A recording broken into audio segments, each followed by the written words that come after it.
Hello, Sunburnan. If you're listening from your podcast platforms, welcome to Macked the podcast. And if you're listening from YouTube or watching on YouTube, welcome to everything Mackenzie. I hope that you're going to enjoy it here. I hope that you love the work I've been pouring out. So, what are we here for today, right?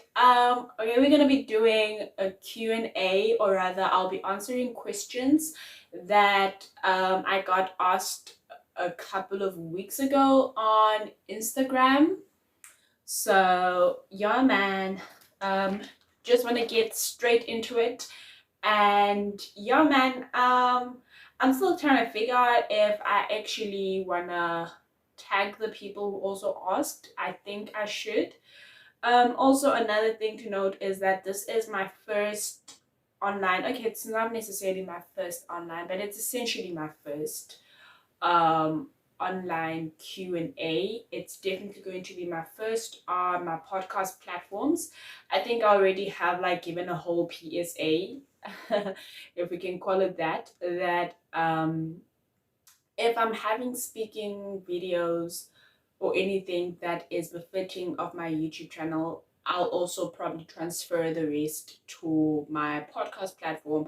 That's why I just said that. Welcome to Mac to the podcast if you're listening, and also welcome to Everything Mackenzie if you are watching us on the YouTube.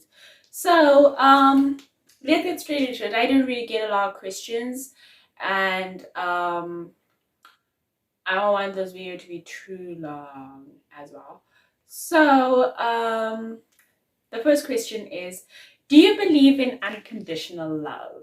So this person asked me if I believe in unconditional love, and I am half and half. Listen to why I'm half and half. I feel like you can't necessarily be absolute with these things because considering human nature, our love is quite conditional. But it is also often said that parents have unconditional love. But I feel like there is a certain truth to it. But I also feel like I also think that it is dishonest in a sense. Reason I say I think that it can be a reality that love be unconditional is oftentimes parents who deal with children who have addictions, they try and try and try and try, but then they have a limit. They have a limit, and then they have to start employing tough love. But we also need to consider that tough love does not necessarily mean the absence of unconditional love, but in a sense that we have viewed it as a society, it literally speaks to that. So that is like essentially my chat on the human aspect of it. But then if we look at it from a divine aspect, we can like literally look at the grace of God, and you can see that that is unconditional, that we keep falling short, but we always go back to God and he always forgives us, that we fall short and we go through the consequences, we face the consequences, but essentially he still forgives us, he still loves us. He says, come as you are, but don't stay as you are. So essentially, like literally, it's just those kind of things. So do I believe in unconditional love? I don't necessarily believe in unconditional love. I 50% believe in unconditional love. I think it would also be a whole matter of actually just unpacking the whole unconditional thing, essentially, because it's also wild that we've gotten to a point in society where we need to define these things, because what I am thinking or what I may be thinking or maybe saying is completely different from the idea that someone else might have, even though we have a dictionary that literally defines these things. So that's pretty wild. And then the second question was, what's your take on poetry as a form of therapy, as an essential service provided for mental illness? What is my take on poetry as a form of therapy? I literally, like I always say, art will save us. Art is saving us. So I definitely think that it is a very essential form of mental health, mental wellness, mental well-being, and all of that, and emotional well-being as well. And I think that it should be provided in the health services as well, that the arts and creation and also the health department of the country should definitely work to getting artists to pour out to people um, who may be needing community. Listen to why I'm saying community. It's because art art contributes to community, or creates a space where people are able to have a sense of belonging, which is essentially what a society is, right? Or what a community is. We often see this with music festivals or music concerts, where we see that music, especially in the Black culture, I know that it's definitely universal, but I'm going to speak a point from a point of being Black, that in the music culture, wherever there's sung as Black people, those who know how to sing and those who do not know how to sing always form part of that circle and sing and harmonize and all of that. And if you got there stressed, you're going to leave less stressed. So now in this case, in the case of poetry, then it would be a matter of literally just bringing. I feel that poetry is very underappreciated, but I've had the privilege in the past year and this year to actually see the value of art growing and being appreciated. So I definitely think that art is an essential form of poetry and the mental wellness. It's just a matter of how are we going to incorporate that into our mental wellness systems. Like I know of a YouTube channel, I just forgot the word now. But if we take things, I just forgot the name of it, but if we take performances like that and go and have them at psychiatric wards, if we take things like that and bring them to the old ages, if old age homes, if we like take things like that and just like bring them into our communities, they definitely do make a difference, such as the dance clubs that we have in our communities, the sports clubs we have in our communities. Those are all things that create art, those are all things that create community. And we also know that art is definitely community and having someone you can always go back to for reference and criticism and all of that. So definitely I think that is my take on poetry as a form of therapy. Also because you are giving people a way to express themselves. You are giving them words to express themselves. You're giving them the vocabulary to express themselves, essentially. And what I mean by saying that you're giving them the vocabulary to express themselves is how, for centuries, people have experienced depression, but we never had the word for depression. So we couldn't necessarily articulate or express that that is what we were feeling because we did not necessarily have the vocabulary. So with poetry, you will literally be able to give a person the words. Imagine a person has been feeling burdened and feeling as though they are unable to breathe, but then they also know that light shall prevail at the end. So it's one of those over rain-soaked clouds across the turbulent seas, the wings of my faith shall lift and carry me. So it's like literally this person has been feeling like this, but now you have given them the diction to speak and express what they are feeling to the general public or to the general world, essentially. So that definitely is my take on poetry as a form of therapy. And then another question was what my lessons from the year 2022 were.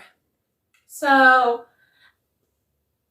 right now I can't necessarily think off the top of my head, and I actually made a list of a few things that I actually wanted to talk about that I learned from 2022, because I mean each year always has gang lessons, right? And what I learned in 2022, or it's many things that I learned from the year 2021, but they got amplified in the year 2022 that I actually want to talk about. And one of them is having to stop adulting for adults. And what I mean by saying having to stop adulting for adults is that in terms of communication, in terms of seeing that, you know, how when you grow up, especially if you're like myself and you've grown up in various households or with various family members who have different cultures that might clash and all of that, it's always been a matter of I cannot always be the mediator. I am a child. Like right now, I need to listen to you. You're going to tell me what you're telling me. And now you're expecting me to go and tell the other adult person who also now is going to tell me something else. So it's a matter of at some point I have to stop thinking for you and you need to start adulting and doing the adult things that you have taught me that adults do, because I cannot always act as a mediator. So it was essentially just like matters of communication and understanding that. Also, I think my psychology background and my communication skills has allowed me to do, because but at the same time it also becomes a disadvantage, because now when I am communicating something, like I'm recording this video and this audio right now, I am literally thinking of how the person on the receiving end is going to interpret what I'm saying, how they're going to hear that, how what I'm speaking, how these codes are going to translate in their mind, and how that and what kind of imprint that is going to leave, and how they are going to translate what I'm saying to the next person, and how the next person is going to feel about that. And once they've started feeling about that, and once they have consumed what I am saying, do they now start behaving differently? Do they start thinking differently? Of which these are things that are guaranteed, but it's a matter of to what extent is that happening? Also, is it positively happening or is it negatively happening? So it's essentially those kind of things, like learning to also not overthink things like that, and also understanding that once I have spoken, once it has left my mouth and it has gone to the next person, I cannot control how the next person receives it, which also speaks on to my next point about being honest, but being honest without being harsh, which is something that I have had to learn since high school or from high school, and it got amplified in the year 2022. And I think that I actually am doing well.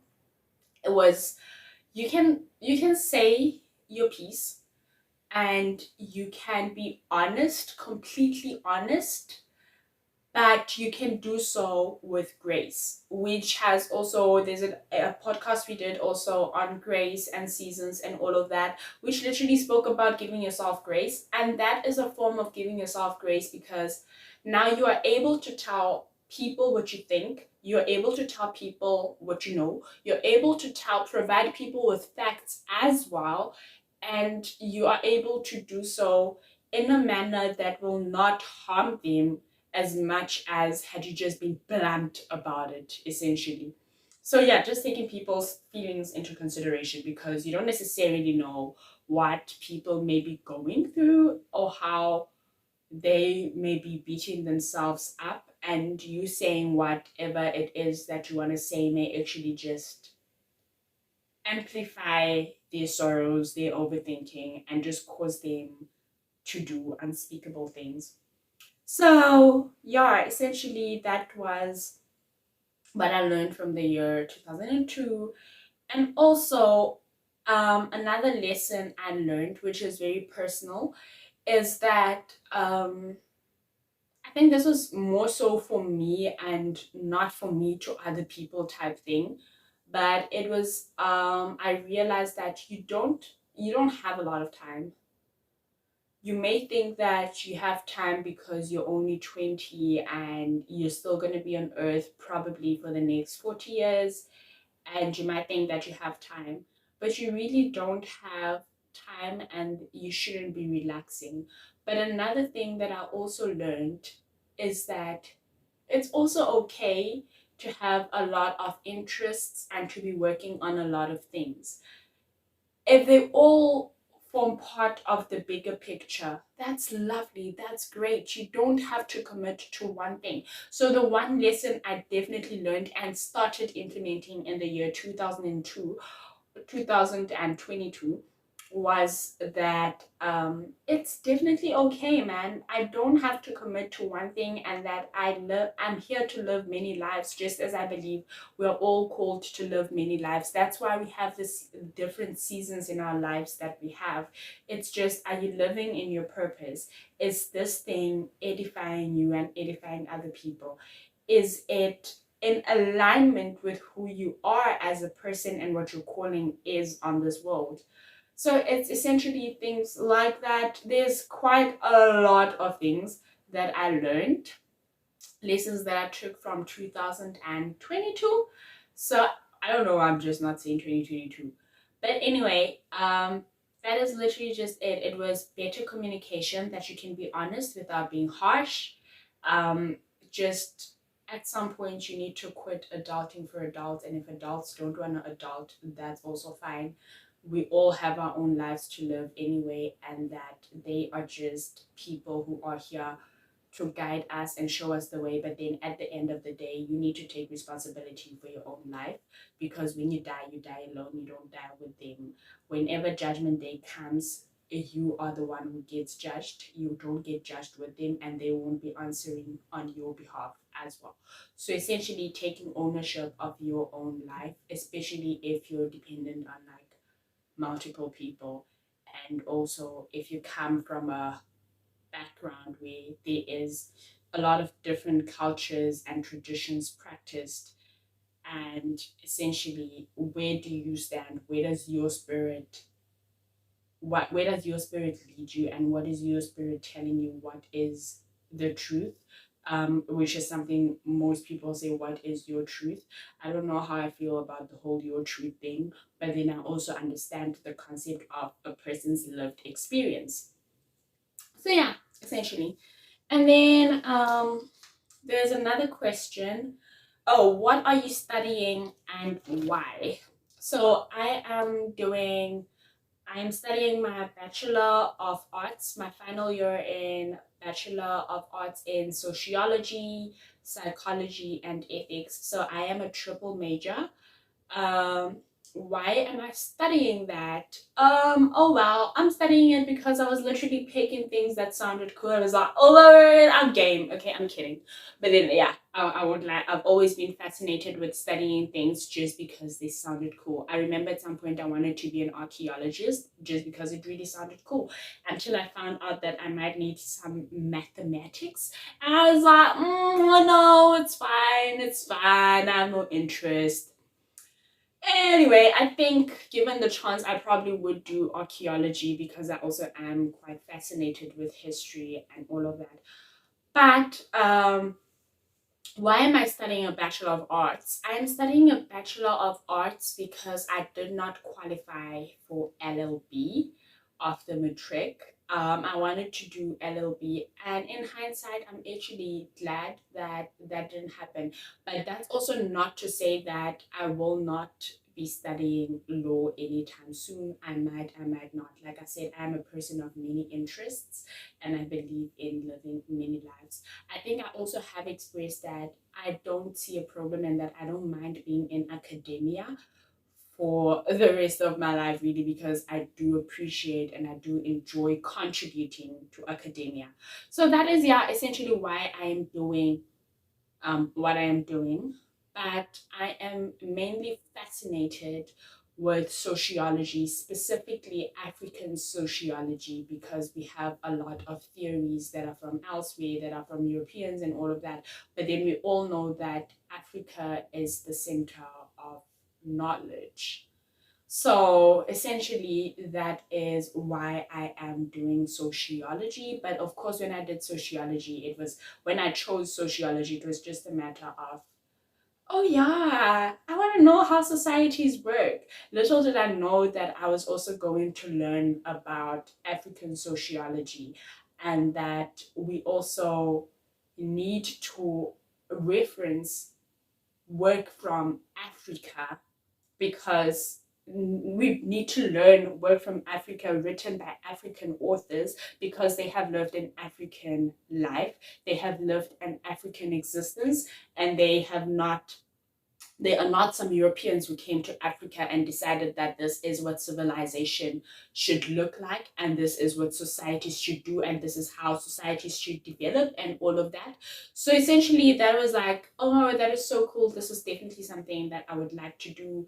And with psychology, it was obviously just learning the whole mind thing. So, specifically with psychology and ethics, I chose those two majors because at the back of my mind, I was still very interested, and probably still am interested in pursuing law.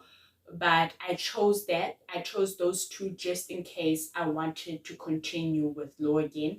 Little did I know that they were literally just going to feed onto everything that I'm doing. You see, the thing I talk about alignment and bigger purpose and bigger picture, because right now, here are these things also influencing my art. Here they are informing my podcasting and all of that, because the way society develops and the human brain and the way religion influences everything literally just gives you this one world where you're like, oh snap, that is so cool, essentially. So yeah, that was the final question. But I also remember that there was another question. I just it was more like a reply to my story, so I didn't necessarily got to say that. I didn't get to say that. So but it was something about with season 3 that I did on the matriarch and the patriarch. Was it not biased looking at it from a Christian point of view? And I just wanted to state this, that most of the work I do is obviously influenced by my faith. It is very dishonest to go about life without accepting without acknowledging rather the forces that influence who we are and the work that we produce and all of that. But yes, I think I did maintain a neutral stance in the previous work, but or rather let me say season 3 of my podcast. And oftentimes I will bring up biblical reference. Oftentimes I will bring up biblical knowledge. I will bring up Christian things. But then my whole thing is religion will always be a part of whatever it is that I'm putting, because, like I said, society is very embedded in belief, and the faith system is a driving factor in what most people do. And oftentimes they do not realize that. So while I'm busy editing, I realized that there's a question I actually did not answer, which makes the final question to this question and answer series. So I was like, do I want to re-record, or do I just want to take a couple of random videos? I decided to take a couple of random videos and just put that over the audio, really. So the question was, what is the single best decision I have made in my life? I think that's also part of the reason I actually forgot to answer this question, because it is actually so big a question that I feel like I've taken a number of important decisions in my life, but what is that one decision that that I took? And I think at this point, currently, the what most prevalent answer or thing that keeps coming up in my head is that I decided to stop waiting, and I decided to just start going out there and literally just expose myself and not be afraid of rejection. And that essentially what is just in my career as a creative, just looking for mentors, networking. If I see an opportunity, just going up to the reception, trying to speak to the relevant person or people with connections who might just bring me there. And one day I know that this will work out, because I have seen that over the past 3 months, it has worked out. I have met some incredible people just by sending someone a DM. Literally, that has opened a number of doors. Right now I'm getting to host some events, and that is pretty cool, and it's things that I definitely will be sharing. So these random videos, don't mind that. You see that the content creation struggle is quite serious. It is a thing, but that is literally all I have to say about the single best decision. It's honestly, I've taken a number of decisions, but right now it's the one that just comes to mind. Just putting yourself out there. And even though rejection is a thing, is a reality, just don't be afraid of it, because you're always going to experience a form of rejection in one way or another. But you can, I'm not saying have a thick skin. Obviously, having a thick skin is necessary, but you also have to realize that you're human and you can't always have a thick skin, and that these things will affect you. So it's okay that if you got rejected, to deal with that for 5 minutes, and after that 5 minutes you literally continue with your life. You're gonna go somewhere. You don't know whether you're gonna get accepted or not, but we hope that we get accepted, and we hope that we sell our story correctly and all of that. So yeah, man, essentially that is it. So thank you, but before you leave this video, listen to this. So essentially, that is all from Macked, the podcast, and everything Mackenzie. I think I should go something like, that is all from Macked, the podcast, in collaboration with everything Mackenzie. It's been a pleasure hosting you. As always, I'm sending you much love and light. Do not forget to like, share, subscribe.